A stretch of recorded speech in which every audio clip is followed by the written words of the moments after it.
Also have a book on 100 quotes. The quotes are my original quotes. They're inspirational quotes. Whenever you feel down or demotivated, you just browse through a quote, read it, and you'll feel uplifted. Every 10 a.m. Monday to Friday, we have live daily devotions on Facebook, whereby we motivate each other and help each other tap into the God space together.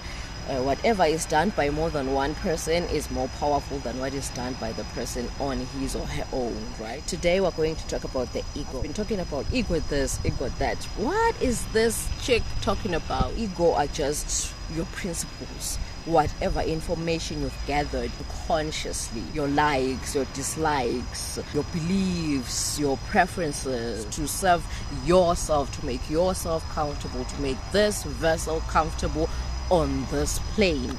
So it helps us survive on this physical road.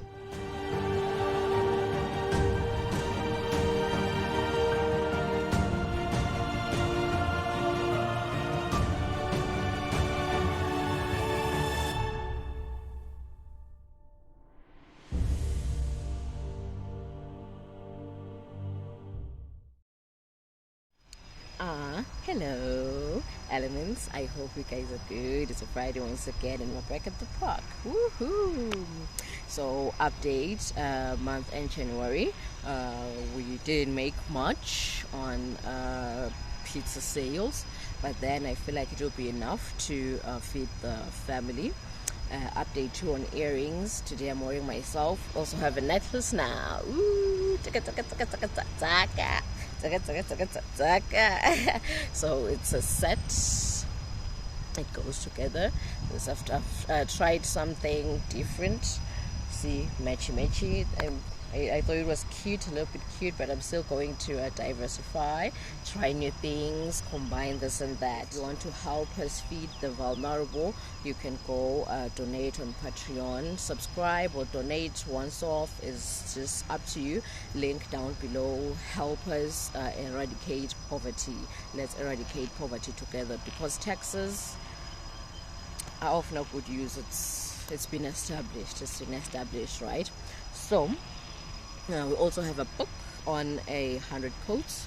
The quotes are my original quotes. They're inspirational quotes. So whenever you feel down or demotivated, you just browse through a quote, read it, and you'll feel uplifted. So you won't regret a thing buying it.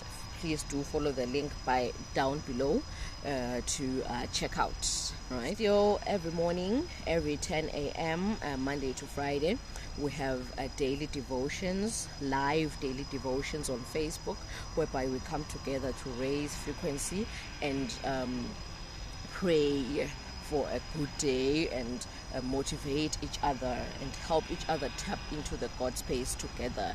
Whatever is done by more than one person is more powerful than what is done by the person on his or her own, right? So we're helping each other raise the frequency to our divine state, right? So let's get to it. Today we're going to talk about the ego. I've been talking about ego this, ego that. What is this chick talking about? Ego. What is this ego? Right? So today we're going to be addressing the ego. What is the ego? Okay, in layman's term, the ego are just your principles. Whatever information you've gathered in the spiritual realm consciously, right? So you're like, okay, I like this kind of color, right? Your likes, your dislikes, your beliefs, your preferences, right? Those kind of things. Like it's just in me. I'll just never do this and that, right?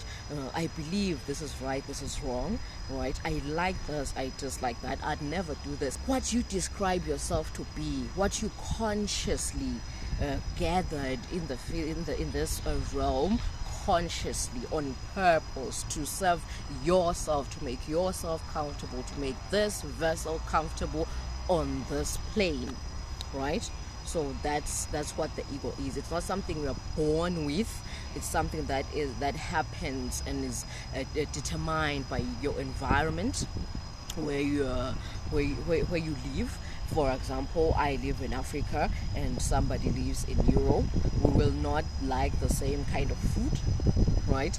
Because my parents brought me up with a specific kind of dish, so I've never tasted this kind of dish, so I will never prefer it even everywhere I go, right? So I'll love tripe, right? He doesn't know tripe. He's never tasted tripe before. I have tasted tripe before.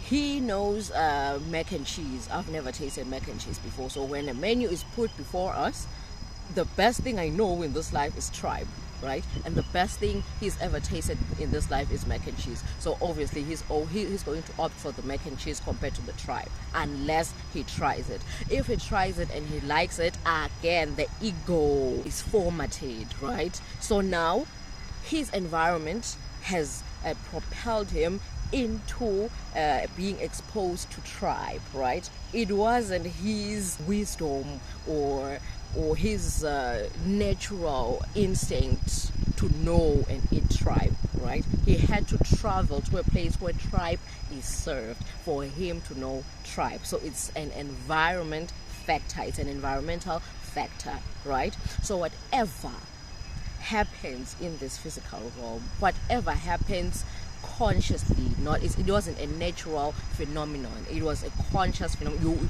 It was your own choice to do it, right? It was the environment's choice to do it. You were propelled by the environment. You were not born like this.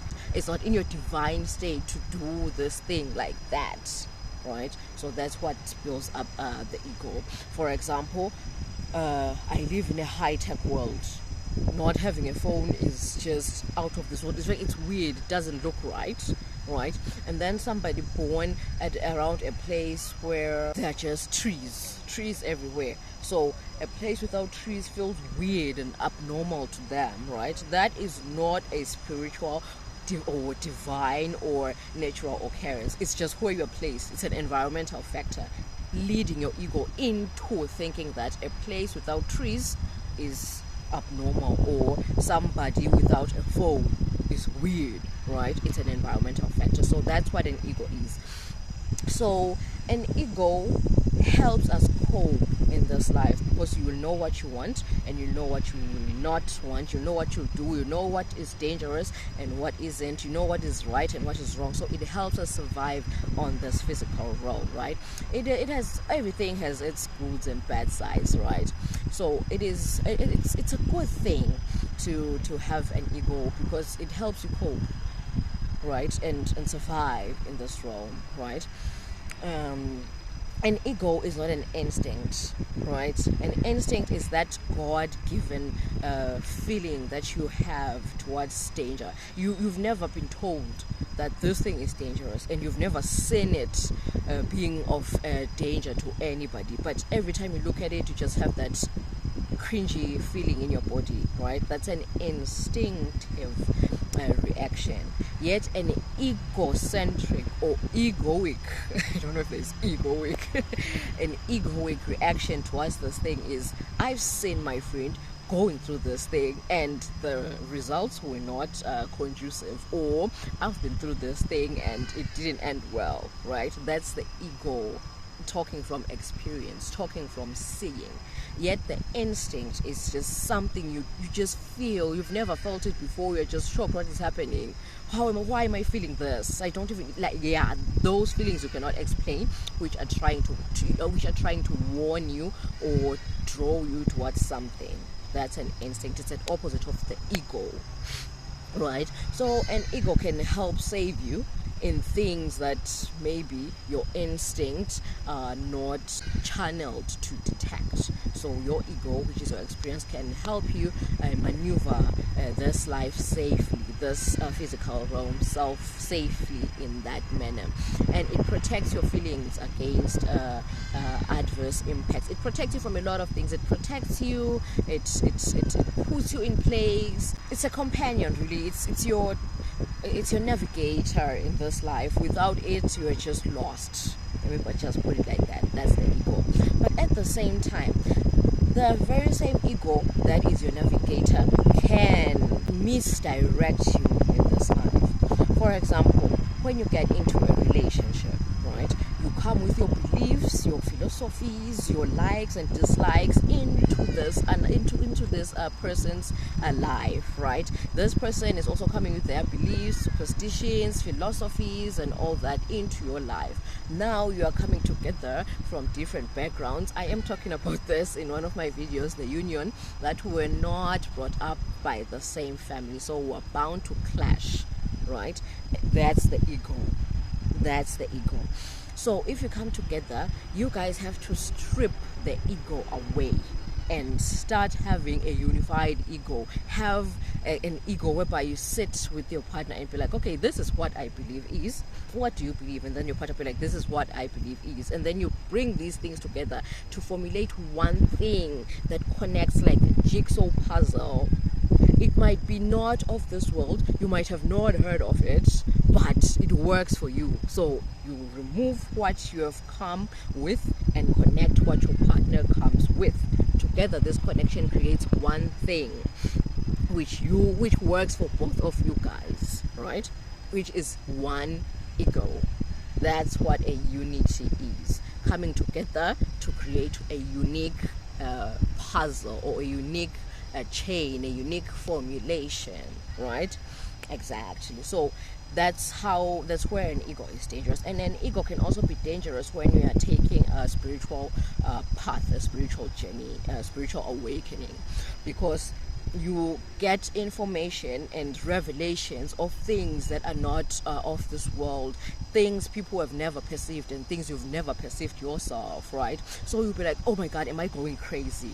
Right? Sometimes you even feel these things, your senses, you lose your senses and gain senses of the spiritual, and you're like, oh no, am I losing myself, right? So that's where the ego becomes a danger to yourself, because it's something you've gathered in the physical realm. Now it doesn't apply in the spiritual realm, and you feel like you're losing yourself, yet you're not losing yourself. It's just the ego is of the physical, and now you're tapping into the spiritual.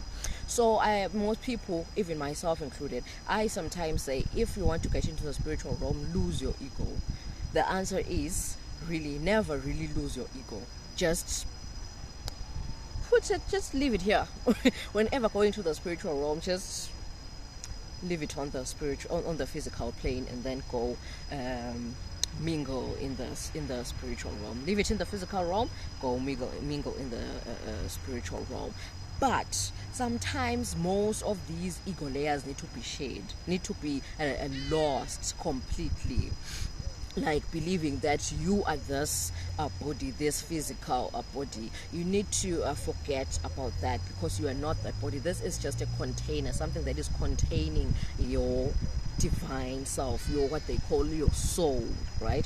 It's just a container, because souls cannot experience the sense of touch, the sense of sight, the sense of hearing, the sense of smell, the sense of taste. They do not have these physical senses. So in order for you to live in this physical realm with ease, you need all these senses in order to experience the physical realm, because we are here to alter or put our input in the physical realm to make this plane better, because this plane is as important as the spiritual realm is. It is a manifestation of the spiritual realm. So making this realm better means you're making the spiritual realm better, right? So that's why these souls from the spiritual realm come here to alter or improve the physical realm, so that the spiritual realm can align with the physical realm better.